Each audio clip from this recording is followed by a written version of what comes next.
Welcome back to the Money Hill. Call of Duty League is back. We're here to tell you who's going to win week one and come out on top headed into Major 1. And we've got different qualifiers this year. It's looking different all over the place. Chris, I'm happy to be back.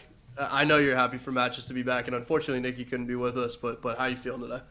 Man's a little under the weather. Don't blame him.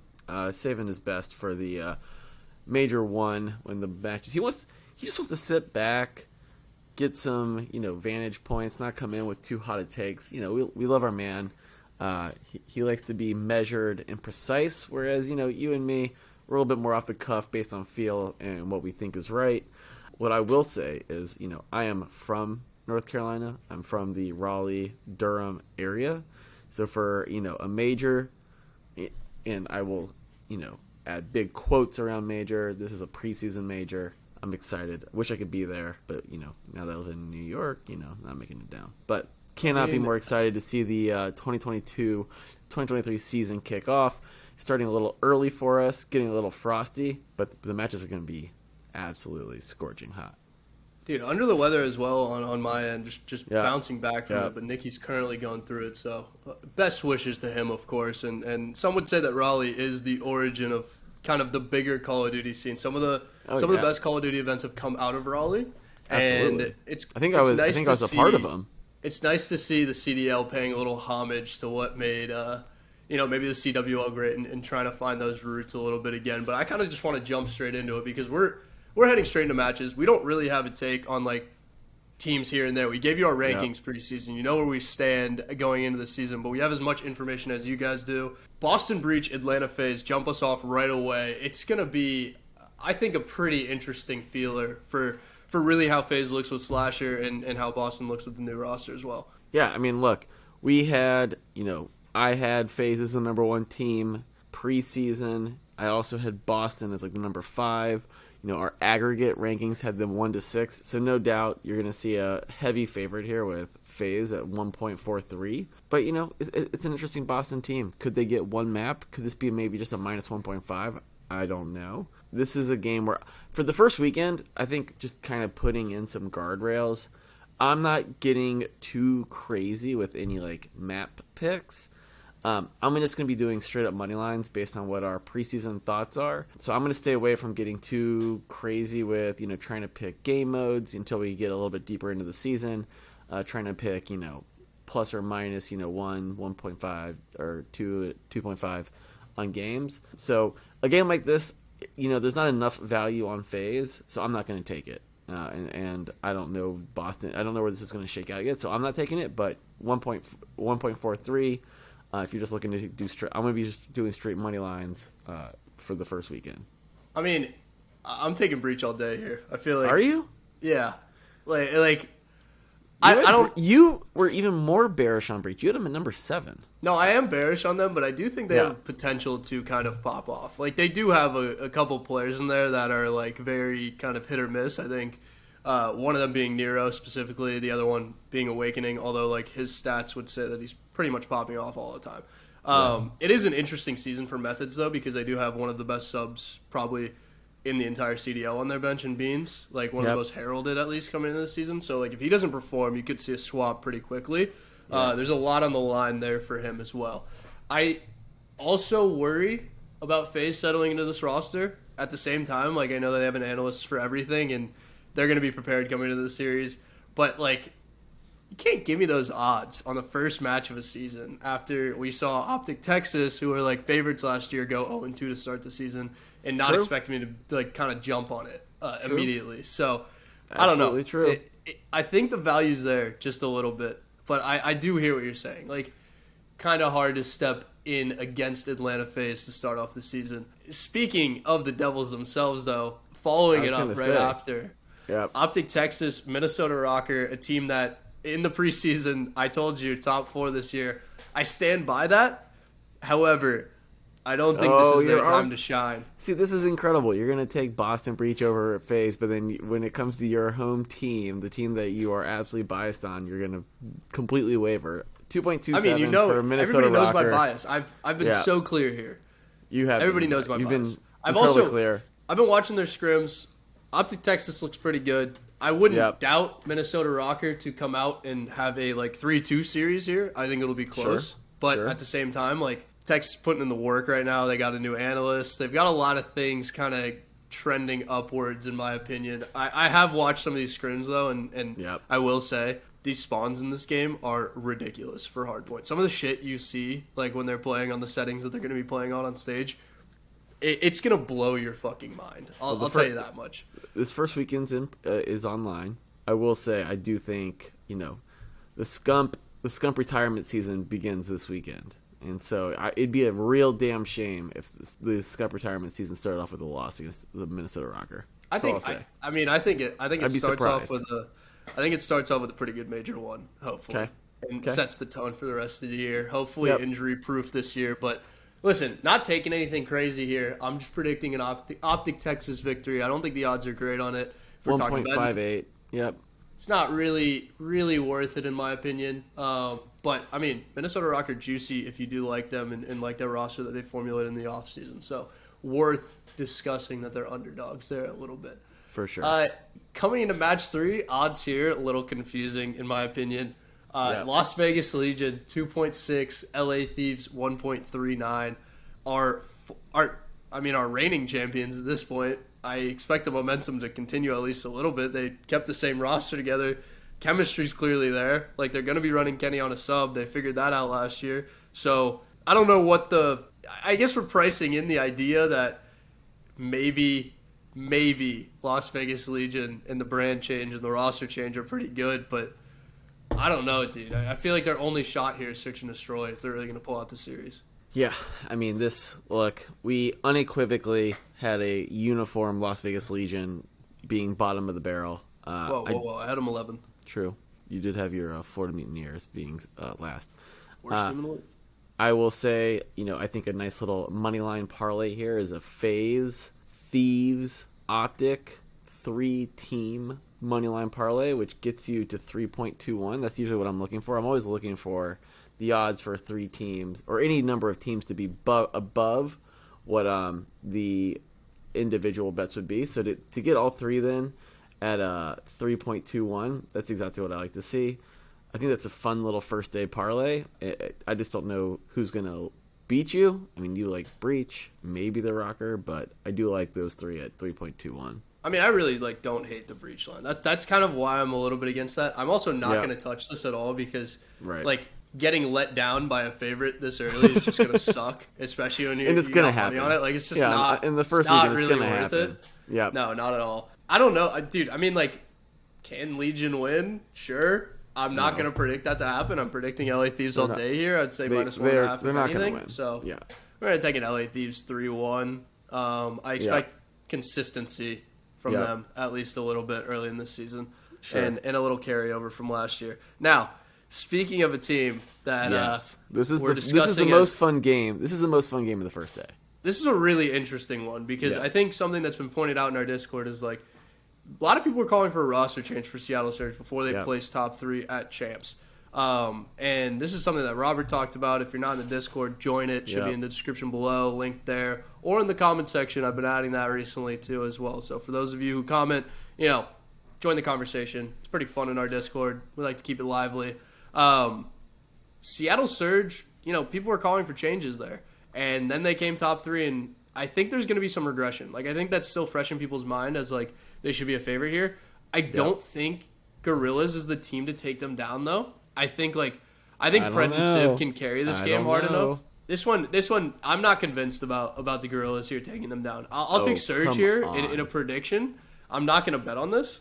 I'm going to stay away from it entirely, but, it doesn't seem like the match that Gorillas makes it happen. Now, that's good for me because Surge pull this off, and then later in the weekend they'll let you down. So that's what I'm coming with. But I'd love to hear what you think. You've got the exact same odds on LAG to beat Seattle Surge as you do Boston Breach to beat the Atlanta Faze. To me, when you compare those two, it's a no-brainer to me to take the money on LAG over Seattle, just from the pedigree. If I'm having to pick one major upset from day one, this is the one that I've got. I'm licking my chops. I love the 2.68. I really love the +1.5 at 1.75. And I'll even take the over 4.5 maps. I like this one going 5 at 2.59. I'm taking all the things that make this a long match. I mean, you said, listen, this is the most fun match of day one, but I will carry us into Saturday just a little bit because I think this is maybe the most fun match the entire weekend when you really consider what's going on. I agree. Because Minnesota Rokkr, Toronto Ultra have like essentially swapped a lot of players back and forth here. Oh yeah, and pretty much said like, you were the problem with our team. Yep. Here's why we're swapping you out, and like now they get to face off against each other. This is exactly week 1. how, from the scriptwriter's perspective, this is exactly how you do it. Oh, this is what I would want to kick off the entire year. Like this is a match that I would love to see. Besides like an OpTic Texas Faze to really set the tone on the matchup for the season, but I do think that Rokkr has the edge here. Sorry, I listen. I told you under the weather. I can carry you. Yeah. The third isn't feeling great, but just to give you a minute while you figure out yourself, get some water. Maybe massage those, yeah. Look, I think you're absolutely right. I think a Toronto Ultra team that dismissed 2 players, kind of, not in a mean way, but like in a disparaging way, you're gonna have 2 guys who are going to be absolutely looking for that revenge match. I give the absolute edge to the Rokkr on this, and I don't think that means that Rokkr is going to be the better team all year long. I'm a Toronto Ultra truther. This weekend, I'm actually going to be in the beloved country of Canada, enjoying myself watching these matches, along with USA going to beat Netherlands on Saturday. Go USA! But to me, first match, this is a revenge match for the Rokkr, and so I very much expect to see Bance come out, Cammy to come out, and really get pissed off and maybe want to take them down. Okay, but in the same breath, you could say that Standy is going to be the same way. And honestly, True. Standy, pretty good online. Like, the real shortcomings, I think, were on LAN last year. Sure. And also, like, he had some... Actually, I mean, his respawns were kind of reckless, to be honest. Listen, I've said it. I think that Rokkr's the better team throughout the entire year.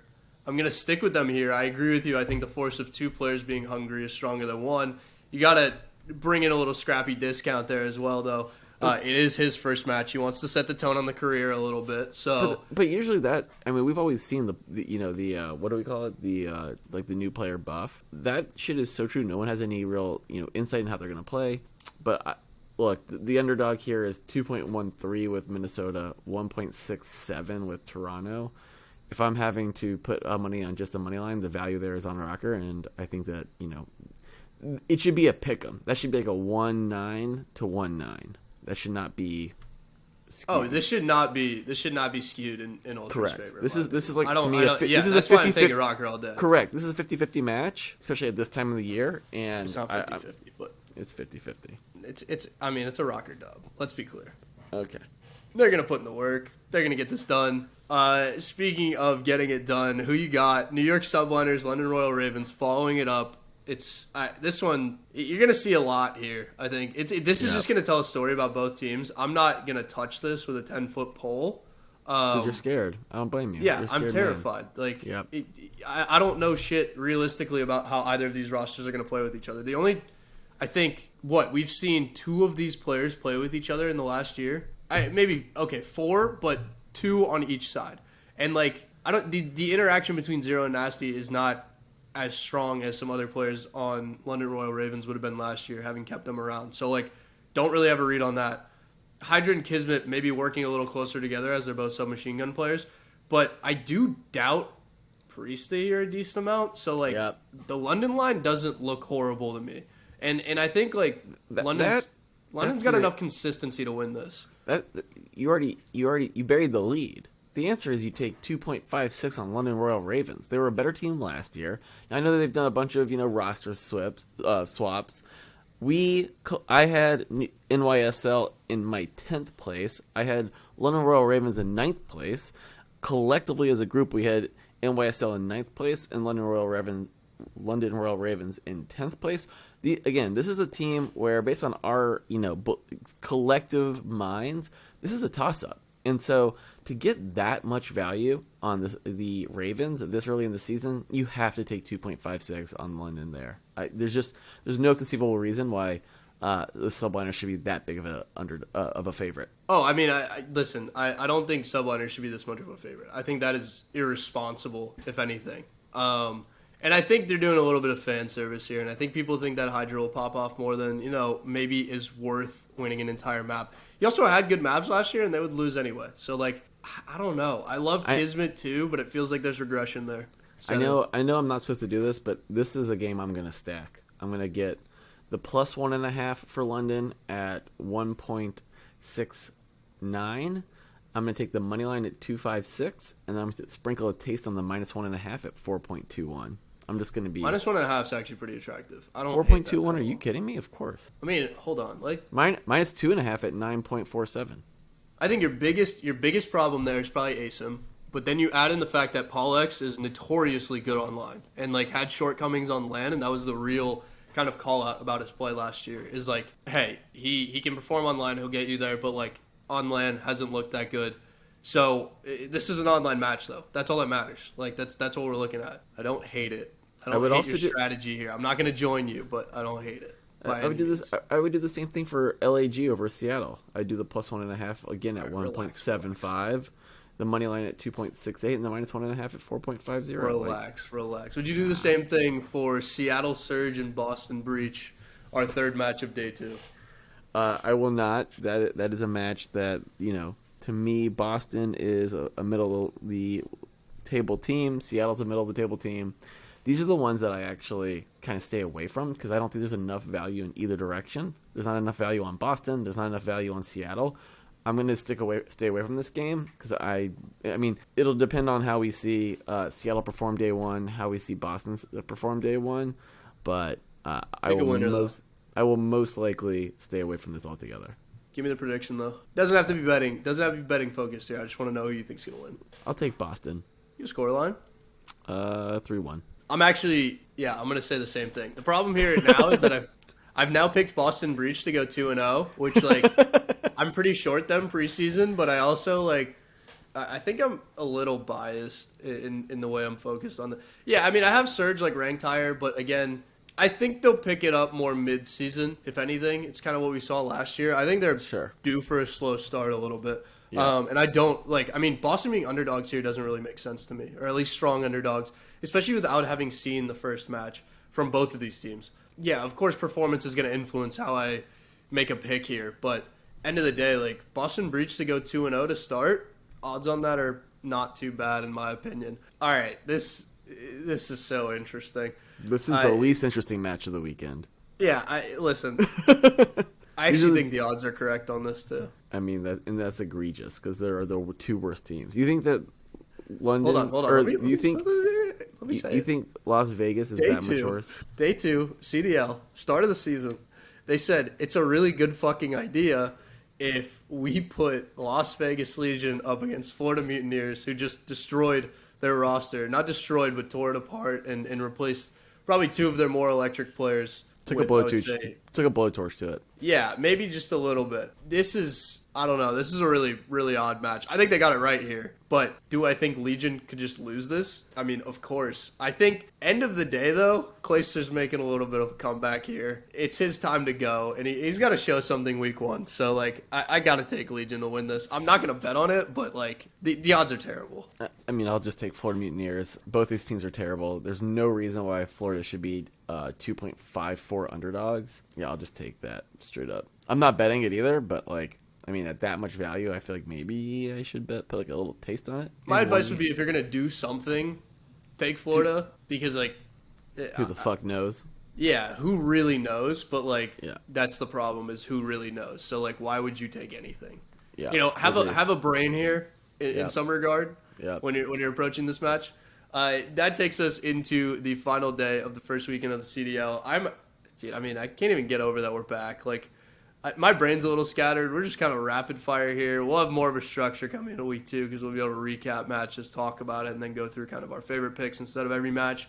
But our most even odds of the weekend thus far, and actually I think the most even across the board, LAG versus London Royal Ravens. Coming in 1.71 to 1.93.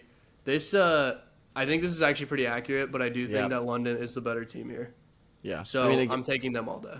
I have LAG actually as the better team in my own rankings. If I'm forced to take a pick, I'll take LAG.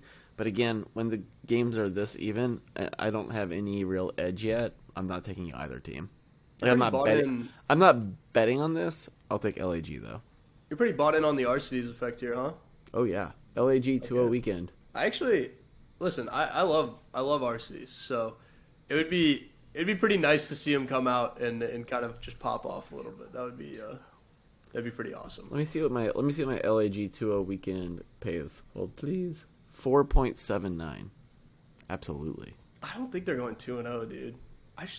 They're beating Surge and they're beating Ravens. I think Surge is gonna beat them. You're crazy. I think Fred and Sib are just gonna put accuracy and Mack in the backpack, carry them to the dub, and then kind of move on. But I do think that they could win this match. Obviously, like the odds are pretty even here. 4.79 for a 2-0 LAG start. I'm still taking London. But I am writing that. All right, OpTic Texas versus the worst team in the league, Florida Mutineers. Odds are correct. Perfectly accurate. Gonna have to take Texas to win this one. Honestly, I don't think that surprises anyone. Honestly, good time to take Texas. This is one time where I'll take the -2.5 at 3.82, the -1.5 at 1.90, and then obviously I'll take the money line. You're gonna take the money line at 1.28. I would not bet that. But I got 1.37, and I'm gonna put 5 units on that. Yeah, it's a good return. Okay. All right. Fair enough. 1.3 is not awful. 1.3 is almost 1.4, which is almost yeah. 1.5, which is almost 1.6, right? Like that's which is also almost 1.9. I think. Listen. That interestingly enough, probably our least competitive match of the weekend takes us into our most competitive match of the weekend and a rematch of last year's finals. Los Angeles Thieves versus Atlanta Faze. Call of Duty League loves to do this. How is this not the one you start with? Exactly. I don't know how you don't open with a how rematch. is this not the If you're opener? gonna have it in the schedule, Correct. like, why is it not the opener? Why is really it the make fucking any sense. third game on a Sunday? Yeah. It's people are gonna be watching football. This is a no-brainer. It's bad it's just poor scheduling, management. It's poor bad scheduling. Correct. Yeah, I mean, this is the North American esport, and they know that the market also loves football and loves fantasy football. So why are they doing this? It's just viewership abuse, in my opinion. Now, there's no reason not to take LA Thieves here if you're betting on this match, because they beat them last year. Yep. Faze made a roster change, which, I mean, Yep. in theory could make them a more high-power roster and have a higher ceiling. How they perform day one is definitely going to influence this, and how both teams perform throughout the weekend to start is going to influence how I bet on this, and it's obviously going to influence the lines as well because markets, aren't strong enough to withstand one loss. But a little bit of action to start with, there's no reason not to take Thieves here. I'm going to predict Faze to win this, but betting-wise, it's only logical to take Faze. Or to take Thieves. Yeah, well, Nikki had LA Thieves as the number 1 team, Faze as the number 2 team. I would say that if he were here today, he would be strongly in favor of taking the LA Thieves at 2.12 over Faze at 1.67. Yeah, I think you have to back the champions in this case. But again, if I had to just pick a winner, if it was just like a pick'ems pool, like if we went through and just tallied our score, I would still pick Faze to win this. But from a betting perspective, I would take Thieves. Yeah, that's fair. I mean, we're kind of saying the same thing there, but this is I think this is going to be a really interesting match to understand kind of where the top of the table shakes out, especially the way we predicted it preseason. And that's fun. That's obviously our rankings are going to get shook throughout this weekend. I think. Well, pretty aggressively, or we'll be dead fucking on. We could be dead on, which would be really realistically say. I mean, not all. The thing is, on an aggregate, we could be dead on, but that means nothing because individually, that means that somebody was so wrong. But that's the point, though, right? Yeah, no, it is the point. That's why you do the power of the group or whatever it is. Yeah, sure, but that it doesn't mean anything. End of the day, you go through the numbers. It's like, oh yeah, we can just add in another guy. He predicted X, Y, Z, and then look, our average is different. The rankings are right. In the most important match of day 3, we have the Ultra versus the Subliners. I mean, this is a war for your own heart here, isn't it? This is the Bliven Bowl. New York versus this is the Bliven Bowl. It has been every year. Unbelievable name, honestly. That's off the cuff a little bit too. I can feel it. Yeah. Dude, I really worry about Priestahh and if this is kind of his final shot at being the CDL permanently. So. It is. The answer is yes. I think Ultra win this pretty definitively. But I agree. I will say though, I'm a big fan of Skyz. big. I am a huge fan of fan Skyz, and I do think he could boost Priestahh's performance as well. And I think they could work well together because they're both pretty aggressive, like AR flex player duo. So but, fuck, I'm so bought in for this year's Ultra team. Kleenex Insight Scrappy Standy. Just give it to me. Inject it straight into my veins. I'm also Standy can be a liability as well. I know. Like I'm not bought in on that yet either. So like, and Kleenex, he's had his moments where like he really blew some games up. The odds on Subliners here for how low I ranked them, are kind of interesting. But I think Ultra win this. I'm not willing to do it, but I will say like if you're a Subliners Maxi, and if they come out looking hot, like if Priestahh looks good. True. We really could be seeing a kind of regression to him being good again. And, like, I think maybe down years is possible. Like, it is entirely possible that he was just not on the right rosters, not gelling. And this could be a really good situation for him where he flourishes. Because he's, like, clearly talented. If you're a Subliner fan, you know, I would kind of go ahead and, even as an Ultra fan, I kind of want to just go grab the Subliner's money. Because, depending on what sportbook you're on, there's definitely a world where Rokkr blow out Ultra, so they're viewed as worse. Subliners blow out the Ravens, so they're viewed as better, and those odds immediately kind of flip to a significant degree where you can just cash out some of your bets without even the match ever taking place. So at that kind of egregious of a number with those matches taking place on Saturday, I do kind of like just taking the money right away right now for Subliners and then holding on to it. I wouldn't put a ton on it, but holding on to it and seeing how Saturday shakes out, and then either catching up before the match ever happens or holding on to it. Yeah, just like placing a future without even intending to actually hold on to it. Correct. Yeah, that's not a bad idea.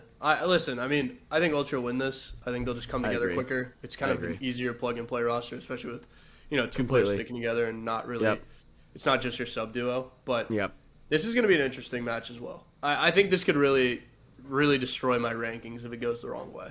Or at least like week 1 rankings. I think we will all see regression to the mean. I think a lot of people will panic after this weekend. And then odds next weekend are going to be so messed up. Like, they're going to be so good. It's going to be awesome. Fun. We're going to have a lot of... We are going to have a lot of things to talk about after this Ladies and gentlemen, we have a great year ahead. Chris, I think we're in for it this year. This is going to be an interesting one. We did our rankings, and, like, we can discuss a little bit before reading out. But this is something that I was thinking about. And I watched that scrim, and I'm watching, like... People spawn behind each other mid-map on, I forget the name of the map. It's the one that looks like an embassy. And I need to, do some refreshing before I get into watching these matches. But I'm watching people spawn behind each other in places that just absolutely don't make sense. And then I was like, wow, we just did preseason rankings based off of Vanguard, Cold War, Modern Warfare 2019. I would say only one of those games legitimately was a good competitive game, and that is Cold War. Yeah. Like, discounting players for their performances in those games feels so harsh to me. And yet, I'm almost discounting forced based into on a situation. Vanguard. I'm kind of throwing... we talked about this in our preseason rankings, me specifically. I'm just glad that we're no longer going to be on Vanguard, and I have taken the Vanguard data and just thrown it in the trash. Get ready to see how fast the time to kill is in Modern Warfare 2. You're going to be shocked. It's just going to be like one shot. Oh, yeah. It's absurd. But like, and I also saw that they were non-GAing snipers, which I just love a good little sniper battle in there. Well, so it was GA'd, and then the community was like, "Fuck that!" Like, correct. Why did you just do that? And they brought it back, which is like sweet. I mean, props to the COD community, obviously. But if this does get posted to the competitive COD subreddit, shout out to you guys. Did the fucking job for the boys and all the viewers out there. Someone had to save this league. No, but my point is like.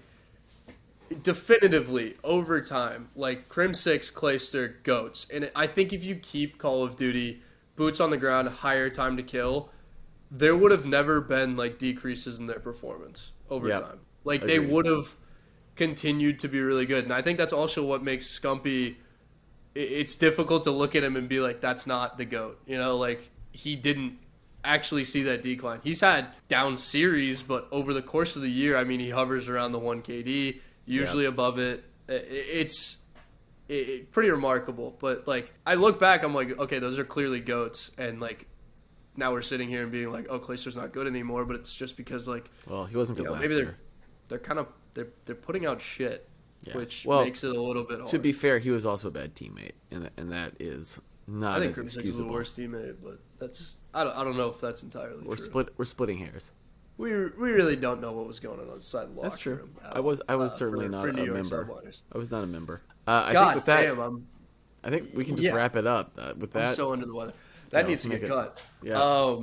That was a horrendous cough. It doesn't get cut out of the video, ladies and gentlemen. But if you liked what you heard, please join our Discord. It's down in the description below. Smash that like button. Hit the subscribe button if you want to hear more. We also cover League of Legends here and there, so we'll be talking about the offseason there as well if you're just generally interested in esports. For sure. Follow us on Twitter, also down in the description below. And subscribe. I don't know. I feel like I already said subscribe. Hit the notifications if you're really, really, really interested in what we got going on. We got some shorts that pop up here and there. Slightly entertaining. Might Great hear shorts. something you heard here. Yeah. But I think that about does it. So, with that being said, we'll see you next week. Peace out. Toodaloo.